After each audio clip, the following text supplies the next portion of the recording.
La Iglesia nos invita a reflexionar hoy, en este viernes de la 26ª semana del tiempo ordinario, en el texto de Lucas 10, 13 al 16.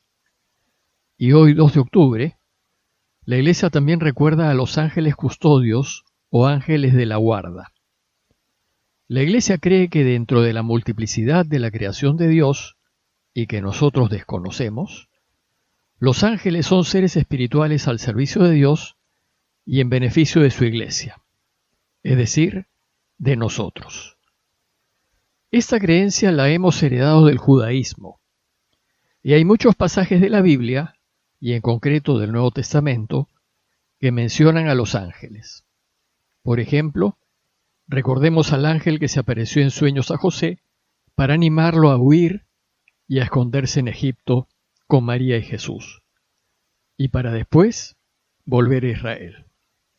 O recordemos aquellos ángeles que cuidaban a Jesús cuando era tentado en el desierto, o cuando Jesús dice en Mateo 18, «Cuídense de menospreciar a uno de estos pequeños, porque yo les digo que sus ángeles en los cielos ven continuamente el rostro de mi Padre que está en los cielos». Y así como los judíos creían que todos nosotros somos acompañados a lo largo de nuestras vidas por un ángel bueno, que nos cuida y nos orienta, así también creyeron los cristianos. Por ejemplo, Hechos 12 dice que cuando Pedro escapó milagrosamente de la cárcel y corrió a donde estaban los cristianos reunidos, una mujer fue a abrirle la puerta, pero quedó tan emocionada al escuchar su voz que no le abrió, sino que corrió a contarle a los demás que era Pedro. Los demás no le creyeron, y dice el texto, le dijeron, «Estás loca», pero ella continuaba afirmando que era verdad. Entonces ellos dijeron, «Será su ángel», es decir, será su ángel de la guarda el que lo cuida y lo acompaña. Pues nuestros ángeles custodios son los que nos cuidan. Pero ¿cómo nos cuidan? Siempre están presentes cada vez que estamos a punto de tomar una decisión. Y como tomamos decisiones a cada instante, ellos están constantemente presentes con nosotros. Como los ángeles son seres espirituales y no materiales, no nos pueden tocar, así como tampoco nos puede tocar el mal espíritu. Solo nos van a sugerir lo que conviene elegir.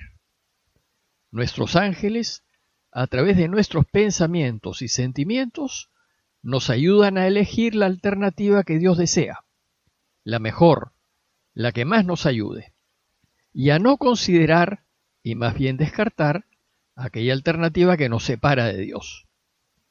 Aunque siempre esta otra alternativa aparece muy atractiva. Y cuando nos equivocamos en nuestras decisiones y elegimos lo que nos hace daño, nuestros ángeles nos ayudan remordiéndonos las conciencias para que dejemos el pecado y volvamos hacia Dios y moviéndonos al arrepentimiento y al perdón. Pero debemos ser conscientes que en cada decisión que vayamos a tomar, también actúa el mal espíritu y va a buscar tentarnos y atraernos a que elijamos aquella alternativa que nos aleja de Dios y nos la va a presentar como la más conveniente. Finalmente, somos nosotros, en el ejercicio de nuestra libertad, quienes tomamos la decisión y somos nosotros quienes nos inclinaremos, ya sea en favor de las sugerencias del buen espíritu o en favor de las tentaciones del malo. Bueno, pues este es el principio del discernimiento espiritual, que es una enseñanza de la Iglesia para que podamos acertar en las decisiones que tomemos, haciendo caso a las sugerencias del buen espíritu. El discernimiento espiritual, que es un tesoro milenario de la Iglesia y que San Ignacio de Loyola sistematizó, es una ayuda para tomar decisiones correctas, es decir, aquellas que nos harán felices, enseñándonos a distinguir los pensamientos y sentimientos que vienen del buen espíritu de aquellos que vienen del malo, a fin de que al momento de tomar una decisión no nos dejemos engañar. Recordemos que somos nosotros quienes construimos nuestras vidas y nuestros destinos en las decisiones que tomamos. Y por tanto, somos los últimos responsables de nuestra felicidad y nuestra desgracia. Ojalá que en cada decisión que tomemos, escuchemos la voz de Dios por medio de sus ángeles y elijamos lo que Él desea, pues solo su alternativa es la que nos hará felices. Y volviendo al relato de hoy, les leo el texto citado. En aquel tiempo dijo Jesús: «Ay de ti, Corosaín, y ay de ti, Betsaida. Si en Tiro y en Sidón se hubieran hecho los milagros que en ustedes, hace tiempo que se habrían convertido, vestidos de sayal y sentados en la ceniza. Por eso el juicio les será más llevadero a Tiro y a Sidón que a ustedes. Y tú, Cafarnaúm, ¿piensas escalar al cielo? Al abismo bajarás. Quien a ustedes los escucha, a mí me escucha. Y quien a ustedes los rechaza, a mí me rechaza. Y quien me rechace a mí, rechaza al que me ha enviado». El relato que les acabo de leer lo comparten Lucas y Mateo, y casi textualmente, pero no lo tiene Marcos, lo que nos lleva a suponer que Lucas y Mateo han contado con una fuente común distinta al Evangelio de Marcos. Desgraciadamente, esa fuente no nos ha llegado. Bueno, pues este pasaje es un paréntesis que hace Lucas en el espacio temporal que hay entre la partida de los 72 discípulos que comentamos ayer y su regreso. Una cosa semejante hizo el evangelista cuando los 12 apóstoles partieron en misión. Si recuerdan, en esa ocasión Lucas llenó el espacio temporal con los comentarios desconcertados del rey Herodes, enemigo de Jesús. Esta vez, para llenar este espacio, Jesús recuerda el rechazo de las ciudades que él visitó en Galilea, y el texto empieza diciéndonos: «Ay de ti, Corosaín, ay de ti, Betsaida». Corosaín y Betsaida eran dos ciudades que se encontraban muy cerca de Cafarnaúm y que Jesús debió visitar varias veces. En ellas debió anunciar el reinado de Dios y hacer muchos milagros. Sin embargo, su trabajo no tuvo ningún efecto, y más bien sintió el rechazo de estas ciudades. Probablemente, como vimos ayer, Jesús hizo con estas ciudades lo que ahora está recomendando que hagan sus 72 enviados, que reprochen la actitud de las ciudades que no los reciban, diciendo: «Hasta el polvo de su ciudad que se nos ha pegado a los pies, nos lo sacudimos».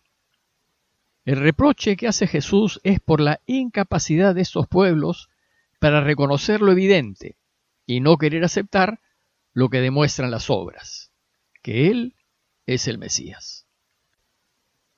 Entonces Lucas pasa a comparar a Corosaín y Betsaida con dos ciudades paganas, con Tiro y con Sidón. Y dice: «Si en Tiro y Sidón se hubiesen hecho los milagros que se hicieron en ustedes, hace tiempo que se habrían convertido vestidos de sayal y sentados en la ceniza». Tiro y Sidón eran ciudades fenicias, famosas en la antigüedad, pero su grandeza y su fama las había hecho creídas y arrogantes e indiferentes a Dios. Y aquí Jesús dice que si Tiro y Sidón hubiesen oído su anuncio y sido testigos de sus signos, inmediatamente se habrían convertido de su indiferencia hacia Dios y se hubiesen arrepentido vistiéndose de sayal y sentándose en ceniza. Y por eso dice Jesús: «El juicio les será más llevadero a Tiro y a Sidón que a ustedes».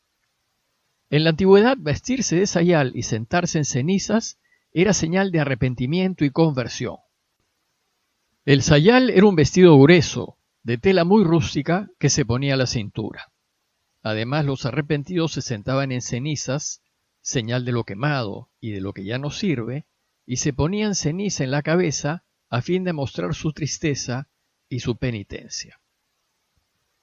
Después Jesús se refiere en los mismos términos a Cafarnaúm, su propia ciudad y el centro de operaciones de toda su misión. Y dice: «Y tú, Cafarnaúm, ¿piensas escalar al cielo? Al abismo bajarás».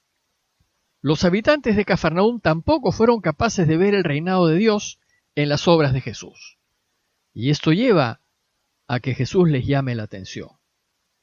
Este recuerdo que hace Jesús de su misión en las ciudades de Galilea debe, de cierta manera, animar a su iglesia, que ahora está entre pueblos paganos anunciando la buena noticia y curando, a fin de que no se decepcionen ante el rechazo, pues si Jesús lo sufrió de su propio pueblo, no debería extrañar que su iglesia también lo sufra. La frase final del relato de hoy resume toda la enseñanza. Dice: quien a ustedes los escuche, a mí me escucha, y quien a ustedes los rechaza, a mí me rechaza, y quien me rechace, rechaza al que me ha enviado. No se preocupen pues del rechazo, dice Jesús, que aceptar o rechazar es una decisión del oyente, y como dijimos al inicio, en las decisiones que tomamos nos jugamos la felicidad o la desgracia. Si rechazamos el camino de Jesús, estamos rechazando a Dios y aquello que nos lleva a Él. Y si rechazamos a Dios, no nos quejemos cuando en la vida no nos vaya bien.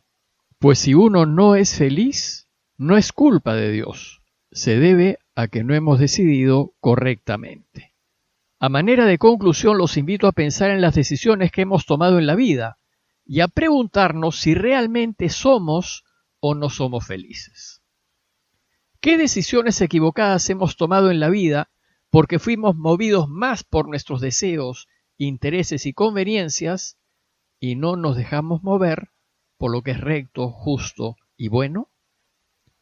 ¿Hemos hecho caso a las sugerencias del buen espíritu o hemos decidido en función de las tentaciones del malo? Y luego considerar que solo vamos a cosechar lo que sembremos. Si sembramos injusticias y mentiras, solo cosecharemos soledades y lágrimas. Pidámosle pues a Dios que nos ayude a escuchar y seguir las sugerencias del buen espíritu, para que nuestras vidas estén llenas de la compañía de otros y de la paz del corazón. Parroquia de Fátima, Miraflores, Lima.